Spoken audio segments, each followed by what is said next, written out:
Dans la précédente vidéo, tu as vu à quel point il était intéressant d'investir au Mali et je suis sûr que maintenant tu es impatient. Mais par contre, doucement, pas si vite, parce qu'il faut tout d'abord que tu puisses vérifier les différents documents et on va le voir ensemble tout de suite. La règle numéro 1, c'est de ne jamais te fier à un simple accord verbal.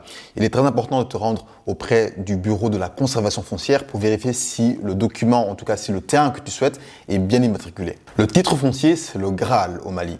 C'est le seul document qui n'est inattaquable. Mais si tu te rends compte qu'il y a ne serait-ce qu'un litige sur ce même terrain, alors fuis et ne te retourne pas. Maintenant, on va voir ensemble une checklist à parcourir avant de signer quoi que ce soit. Dans un premier temps, on a le titre foncier original. Deuxièmement, on a l'acte de vente authentique. C'est très important qu'il passe par un notaire. Et troisième point, c'est de vérifier les pièces d'identité du vendeur lui-même. Et sachez également qu'il est préférable de ne pas payer toujours tout en une seule fois, mais plutôt d'échelonner, de payer des petits montants. Et pour chaque montant que tu payes, il est important de tout tracer et de tout noter. En conclusion, ne bâtis jamais sur de l'incertitude.